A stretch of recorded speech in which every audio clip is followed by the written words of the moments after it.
All right, today we're going to talk about lines, line segments, points, parallel, perpendicular. We're going to go over a bunch of stuff.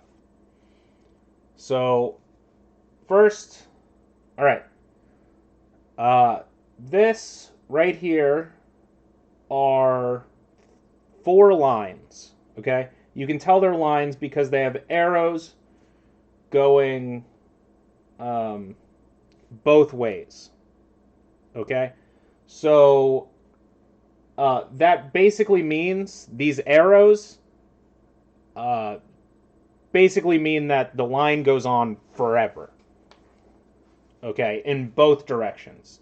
Now, I'm just going to throw out there if the arrow is only going in one direction, you could say that it's a ray.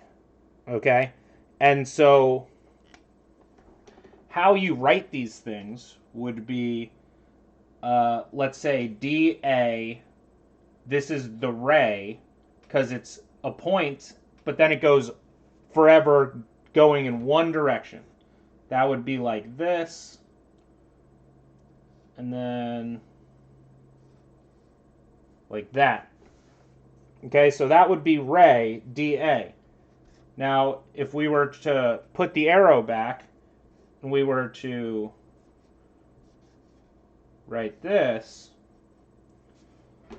then it would be line DA. And if we were to just do this, DA with no arrows, it would just be the line segment right here, right? So it would just be this line segment is just a piece of a line.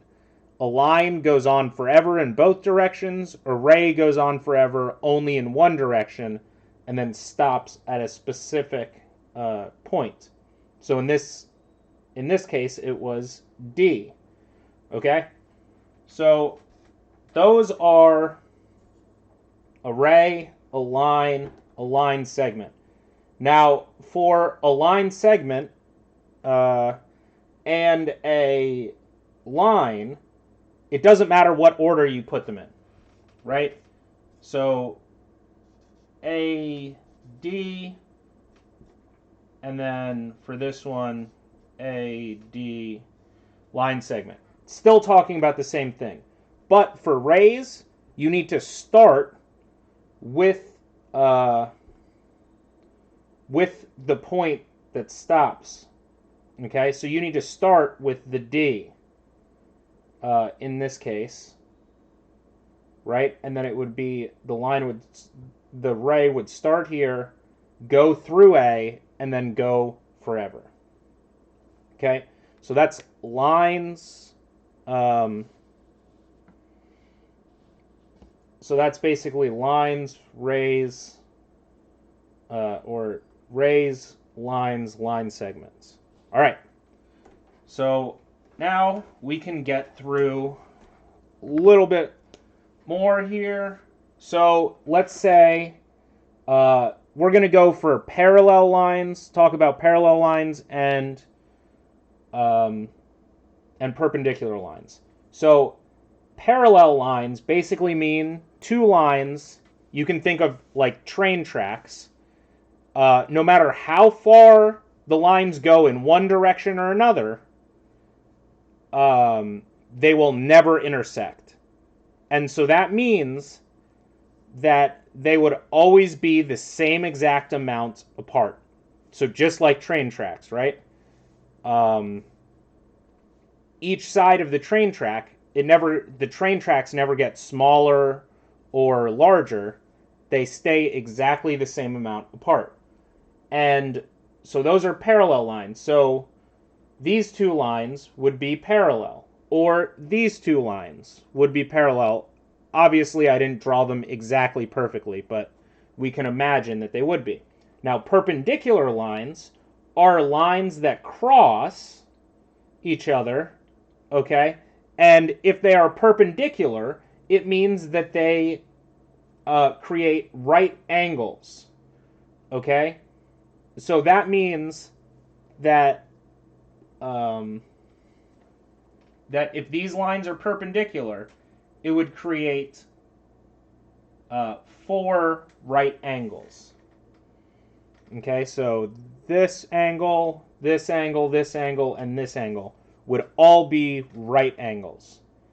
And you can think about it like a square, right? Or a rectangle if you just continued the lines from this. You can think about this square. If you just continue the lines of any square or rectangle, since these are 90, then the rest of these angles would also be 90 degrees, right? A right angle is 90 degrees. Okay? So that's parallel and perpendicular lines. And now, obviously, A, B, C, and D are points. Okay? So a point is just a particular spot on the coordinate plane, and it is represented by a letter. Okay? So, if I were to say, name me some parallel line, name me 4 or 2 pairs of parallel lines. So I would do 2 pairs of parallel lines would be AD and line BC, right? AD, BC. Or I could also do AB and DC, right? Those would be parallel lines. Now, what lines would be perpendicular?